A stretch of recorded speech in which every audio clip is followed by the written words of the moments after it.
Life Captain Albert Zertuche here. I've got a video to describe a little bit more of the different kind of casting leaders that you will see on the market today. What you got to take in consideration are a few things that you want to look at when you're buying a leader. One, what type of species you're trying to target. Two, the conditions you're going to be fishing in. And three, where you're going to be fishing. Because fishing on land, obviously you won't have as many obstacles, and or you can move away and get away from the truck or vehicle or your other fishing rods that you may have in PVC pipes. However, if you're on a pier, you're going to be very limited onto the amount of space you can go right or left, or in between rods and casting. So that's another one. Or fishing on the jetties, or even going to the beach and wading out and dealing with the surf coming at you, or being able to cast without even having to get in the water. All of these are variables that you're going to want to take in consideration. Another thing is too, are you going to be targeting bull reds? Are you going to be targeting sharks? And bull reds are very aggressive eaters.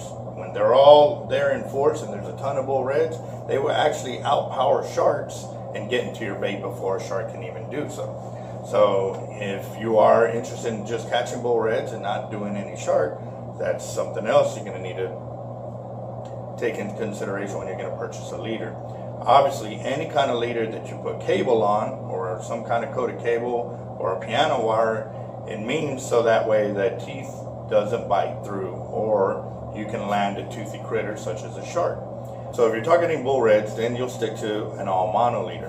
However, there's also mixture leaders where they have a little bit of cable and mono, and mainly the leader length is there for abrasion resistance. So when you're fighting a big fish, it's not going to tail whip you and cut you off. But at the same time too, with the heavier monos, the gill plate on a redfish will not cut you off as well, because they are very sharp as well. So with that in mind, I'm going to do a little walkthrough on some of the leaders that we have in the shop and why we build them the way we build them.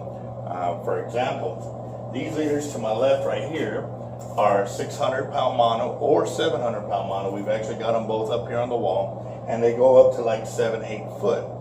However, those are mainly for the guys that want to run a bait out past the third or fourth bar, or even a little further, and to target sharks at the same time.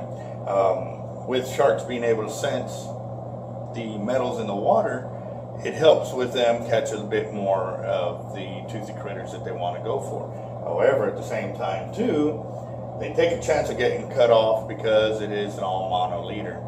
Now, if you come to the left, we've got 250 pound coated cable mixed with 200 pound mono. So with these, we intend on going for shark, but it's not that we want to catch a shark every single one. These leaders will hold up very well to sharks, because we've done 25 5-foot plus black tips in 1 weekend on one leader.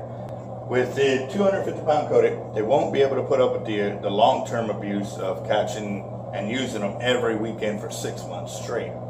Still on these leaders, we've also got them in 5-foot and 6-foot. The 5-foot ones are mainly for the guys that are fishing in the surf and or on the jetties, because what ends up happening, once you got a surf weight on your leader here, so in using the 5-foot leaders, you obviously tie your main line up to the top swivel, you have your surf weight, and once you get your bait on, you can hook it up on here. So now, instead of having a 5-foot long leader, we've got a little 3-footer. So this will allow for a lot easier access on confined quarters such as a jetty or on a pier. At the same time too, a 6-footer is exactly the same way, except if instead of it having 3 foot of mono, it'll have 4 foot of mono to allow a little bit more abrasion resistance, so that way if he's carrying a larger shark, it won't hit his main line as easily. When trying to choose leaders for shark, you're going to be targeting the sharks in the size of the leader that you're using. For example, if you're trying to target 5-foot sharks, you're going to be using a 5 to 6 foot leader. If you want 7-footers, then you'll use an 8-foot leader. And that's kind of the way it rolls. You try to go around the same length of the shark that you're trying to target. You got to take into consideration is that shark is swimming away, his tail is toward your main line because he's swimming away from you. His tail will actually cut you off. So with these leaders, granted it's only 200 pound in comparison to the 700 pound, they really don't beat it up as much. However, if you are using a 6-foot leader and you catch an 8-foot shark, it can still happen because we've done it. It's just by chance that his tail did not hit your main line to cut you off, which a lot of people don't understand, that when you are hooked up to a big old fish, it's really a miracle that you did land it, because there's so many other toothy critters that are in the water between point A to point B.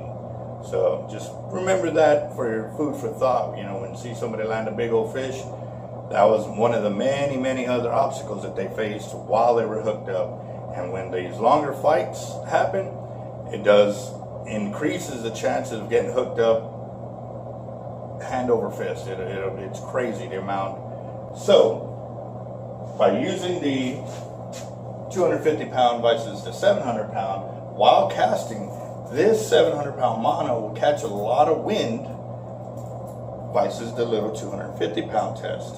And this one will get a lot further distance in casting rather than a kayaking. This is more of a kayak leader. This will be a casting leader. So when trying to choose a leader for casting, you're going to go with one that's a little bit lighter but can still do the job that you want it to do. Choosing what type of fish you're going to fish for is the first thing you really got to ask yourself. What are you willing to catch, or what are you wanting to catch? At the end of the day, it's always fishing, so you may not always be able to answer that question correctly, but when choosing between a run-out leader that's heavily built or a casting leader, and especially right now with high winds, especially here in Corpus, you're going to go with the thinner diameter leaders, so that way you can get a lot better distance in casting. If you have a real heavy leader, it's not going to go as far, and you're going to be fishing up close. Granted, the heavier leaders do last longer, and that's going to be another portion of what I'm going to talk about. All right, with the heavier mono leaders, such as these are 400 pound tests on the bottom, and then you've got either 480 pound cable or 600 pound cable on top. That is so that way these will last through a lot more of abuse of catching shark after shark after shark after shark and no worries. However, like I said, with bull reds, they are ferocious eaters as well, and they will get to your hook, and you will catch a lot of bull reds. There's going to be some days where you catch nothing but bull reds and not a single shark. Or there are other days where you catch nothing but sharks and no bull reds. So this is just food for thought again. What do you want your leader to do? How do you want to fish it? Are some of the questions that you got to ask yourself before you come in and say, hey, you know what? I want to buy a leader today. Well, what do you want to fish for? How do you want to fish? Where are you going to fish? If you ever come into our shop, we're always going to ask a lot more questions than you would expect anywhere else. Most of the time you get told, oh, well, we heard these work really well. And all the leaders work really well, but are they going to suit you for what you're going to do with that leader?